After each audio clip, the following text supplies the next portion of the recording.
everybody. This is Rachel, another Lincoln High survivor. This is everybody. This is Chandler. Welcome to MsMojo, and today we're counting down our picks for the top 20 Friends mistakes that were kept in the show. Hey, how's it going?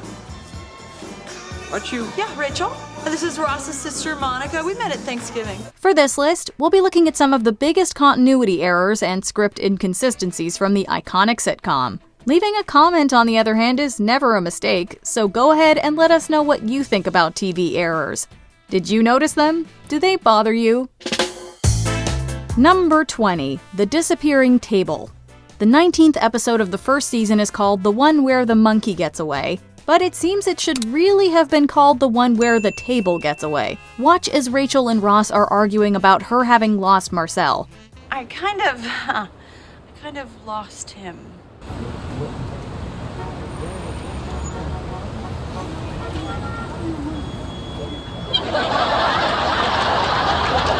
See that little table against the wall beside the door under the piece of art? Okay, now let's cut to a few minutes later when Rachel opens the door for the animal control woman. Hi, thanks for coming. Somebody called about a monkey? The piece of art is still there, but what happened to the table? Did they cut out the scene where Ross gets so angry he picks it up and smashes it against the ground, then cleans up all the pieces? They must have, right? Number 19. Joey's shirt cleans itself. Have you heard about this amazing clothing technology that can magically clean fabric while you wear it? No? Well, it looks like that's what Joey was wearing back in 2003 when they filmed the one with the late Thanksgiving. In this episode, Joey falls into a cart of food, covering his clothes in the process. Push! Push! Push! Now, if this was a normal sweater, he'd probably remove it and throw it in the washing machine. But this isn't any normal piece of clothing. One moment it's covered with food, and a minute later, as the gang all go in for a group hug, the front of it is almost as clean as it was before the cart incident. There's a pregnant woman in Ohio and she picked us.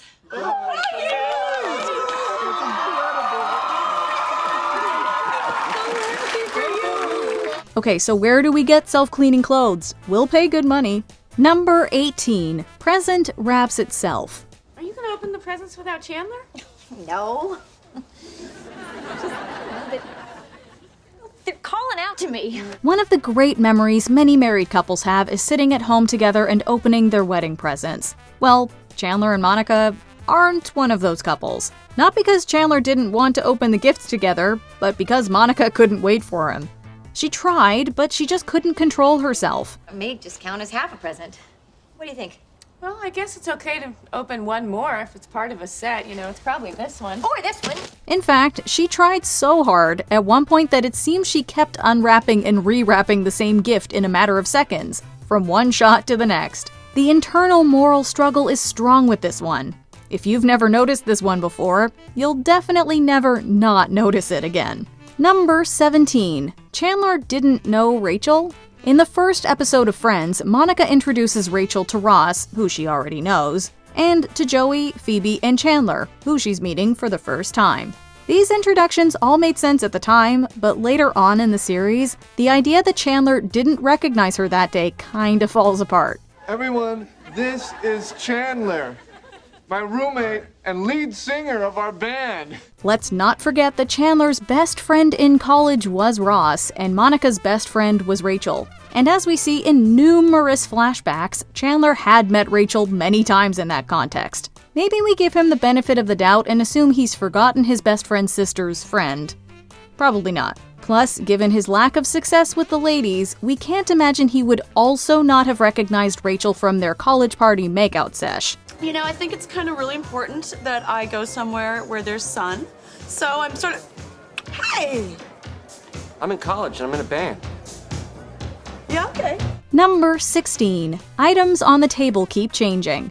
In a scene, if items on a table move around a little from one cut to the next, it's easily chalked up to multiple takes, especially if the items are being interacted with. Phoebe and I smell gas coming from your apartment. What? Are you serious? Joey smells gas. What else is new? However, if the items on the table change completely, well, that's a mistake worth listing. That's exactly what happens in this scene where Joey calls Monica to tell her he smells gas in the apartment. I guess I could break down your door. Yeah, do that. And you won't blame us for any damage? At one point during the call, there's a dirty casserole dish and a bottle of water on the table, and the next time we cut back to Joey and Phoebe, there's just a bowl of fruit. Number 15, bottles and cans. Probably wondering what I'm doing. No, that seems about right. In the season 9 episode, the one with the mugging, Joey discovers that he gives a better acting performance when he has to relieve himself. That was very good. You did everything I asked for. I did? Yes. Plus, Switch, you've got this, I don't know what you've got going, this squirmy quality that you're bringing to the character that I couldn't have even imagined. So for his next callback, he decides to really lean into it and raids Monica's fridge for a whole bunch of liquid help. He emerges from the fridge with 3 cans in one hand and 2 bottles in the other, but we guess he didn't like his initial selections because when we cut back to him, he's ditched the bottles and added a few more cans to the mix. Number 14, new top. We've already discussed Joey's self-cleaning sweater, but this shirt is even more amazing. It has the ability to change into a completely different top. When Joey first spots the hot girl while in Monica's apartment, he's wearing a black pullover with a zipper. How you are doing? It worked. She's waving me over. However, when he makes his way over to Ross's building to find her, he's suddenly wearing a maroon or purple, fight about it in the comments, button-up. Now, he might have decided to change, so that's not too weird. However, as Ross opens the door, something magical happens. Hey, Joey. Great stuff, huh? That purple button-up morphs back into the black pullover. Wow! If you were missing the button-up, though, not to worry, it makes a reappearance in the following scene. Number 13, teleporting extras. They say it's impossible to be in 2 places at once. Well, those laws of physics obviously don't apply to extras in the final episode of Friends. I don't want to get over her. What? I don't. I want to be with her. Really? Yeah, I'm gonna go after her. Yeah, you are! As you might remember, in the episode, Ross and Phoebe rush to the airport so that Ross can tell Rachel how he really feels about her leaving. The only problem, as we all know, is that they go to JFK when Rachel is actually flying out of Newark. Newark Airport. What? Newark Airport. Why? Where are you?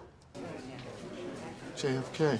Which means they are in 2 totally different locations, right? Well, tell that to the extras in the scenes. You see that lady in the headscarf and the guy in the black shirt behind Phoebe and Ross at JFK? Now look who's also in the background in Newark.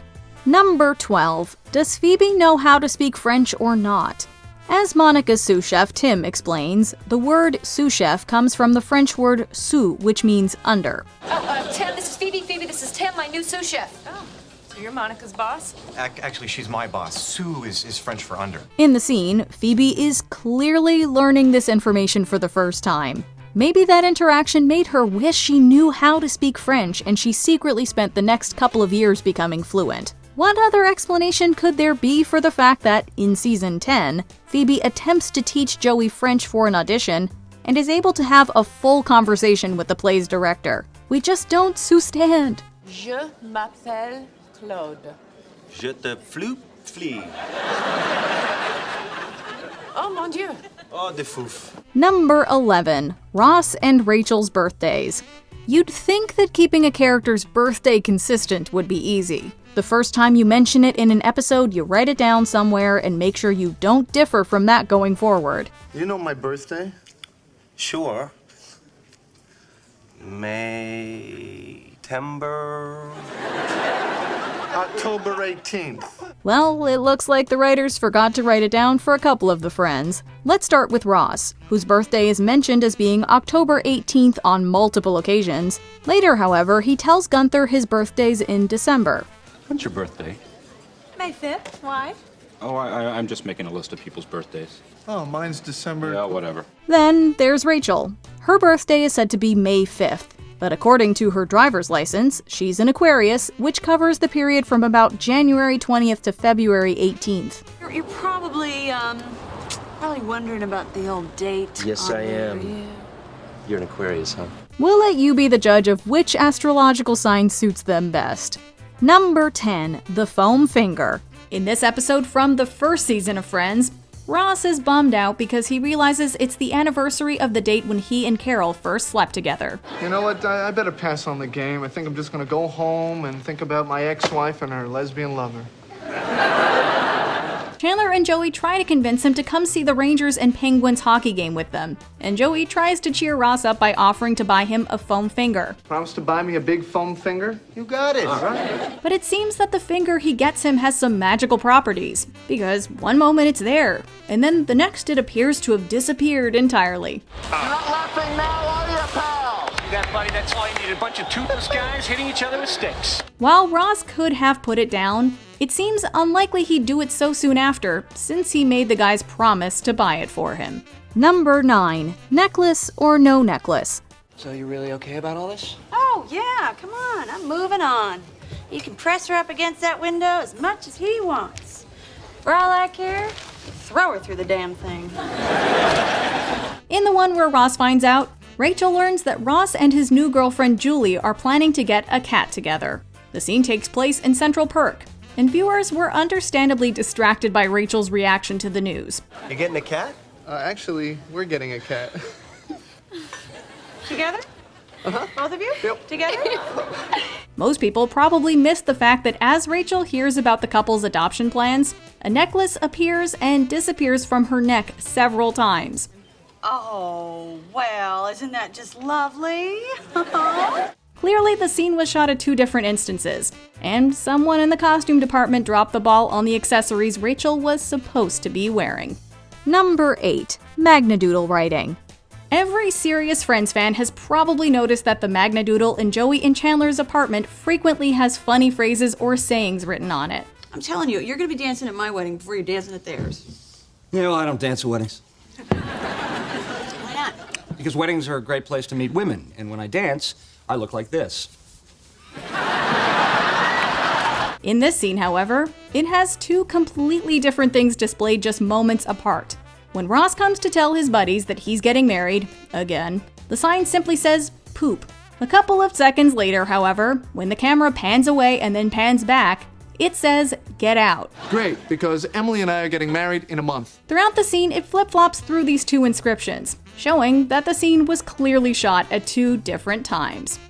Number 7. Poorly written engagement announcement. The focus of this episode is Monica and Chandler's engagement announcement, and Chandler's utter inability to take a decent photo for it. Chandler, sweetie, I know you can do this, okay? You have a beautiful smile. I do? Yeah. When the audience finally sees the announcement at the end of the episode, Joey has acted as a stand-in for Chandler. Oh, yeah, that looks good. This is, of course, intentional. But if you actually pause and read the announcement, you'll notice that it's a bit nonsensical. There are a few spelling and grammatical mistakes, and a couple of words and phrases are repeated. Yeah, we look great together. We really do. Okay.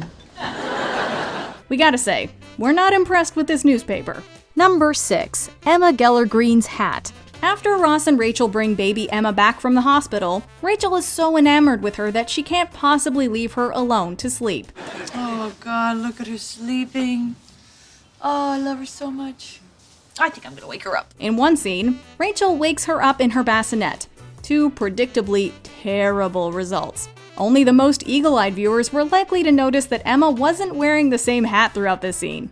In one shot, it's a solid pink hat, while in another, it has a white background and a print on it. I'm sorry. Oh, Mommy's so sorry. Go back to sleep. Shh, shh, shh, shh. Considering how difficult it must be for crews to shoot with infant actors, we'll give them a pass on this one. Number 5. Monica Geller's sock. We all know Monica is a control freak, in a good way, but in this episode, Rachel actually grants her full control, at least as far as her love life is concerned. What is the matter with you? Do you want to fall into the trap? Do you want to fall into the trap? You did not drop any socks. When Rachel goes rogue, however, and starts ignoring Monica's advice, things start to go downhill. In this scene, Rachel locks Monica out of the apartment, and Monica frantically knocks on the door to be let in. Rachel, come on, let me in! When we see her, her hand is bare, but when Ross opens the door a moment later, she has a sock covering it. Interestingly enough, in the longer version that appears on DVD, Monica actually knocks for almost a minute, which explains that perhaps she put the sock on because her hand was starting to hurt. Can I talk to you outside for a sec? No. I really need to talk to you. Number 4. Not Rachel. We're not sure what was going on when they filmed the season 9 episode, the one with the mugging, because it was full of errors and inconsistencies. While this next one may be hard to catch if you're not watching Friends in HD, it's a pretty egregious error when you do notice it. Oh, yeah. Oh, I loved him in those cell phone commercials. I know, when the monkey hits him in the face with the giant rubber phone. Joey and Rachel are standing next to each other in one shot, but in the next, the woman beside him is clearly a stand-in rather than Jennifer Aniston. Not only that, but she's not even wearing the same shirt that Rachel was wearing. Number 3. Apartment numbers. For most of the later episodes of the show, any fan could tell you that Monica lives in apartment 20 and Joey and Chandler live in apartment 19. But listen, don't ring the buzzer for 19. Ring 20. Geller Green, they'll let you in. At the beginning, however, the numbers were completely different. In earlier episodes, a number 4 is seen on the guy's door while the girls live in apartment 5. The reason for the switch is a logical one. They clearly live on an upper floor of a decently sized building, so it didn't exactly make sense for their apartment numbers to be so low. Number 2. Phoebe Buffay's stain. Hello. Hey. Whoa. Wow, hello, you look great. Thank you. I know, though. In this fan favorite episode, the gang is trying to get ready for a formal event at Ross's work. Unfortunately, there seems to be countless impediments when it comes to them actually getting out the door. Not touching, can't get mad. Not touching, can't get mad. Oh my God, you rotten boys! Phoebe manages to get a huge amount of hummus on her dress and is forced to figure out how to cover it up. Phoebes, what happened? Hummus, I got the hummus. Each time we see the stain, however, it seems to have changed sizes.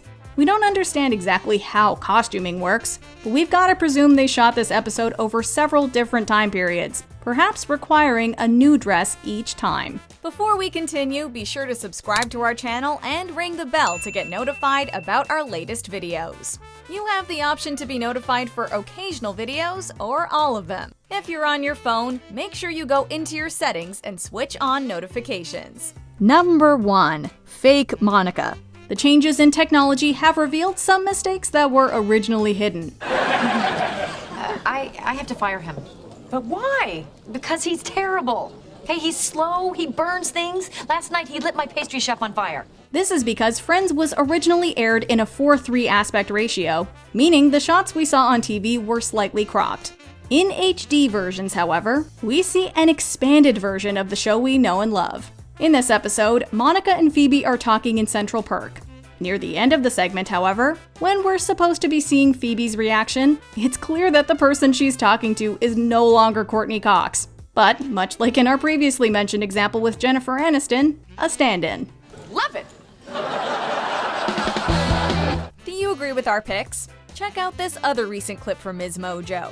And be sure to subscribe and ring the bell to be notified about our latest videos.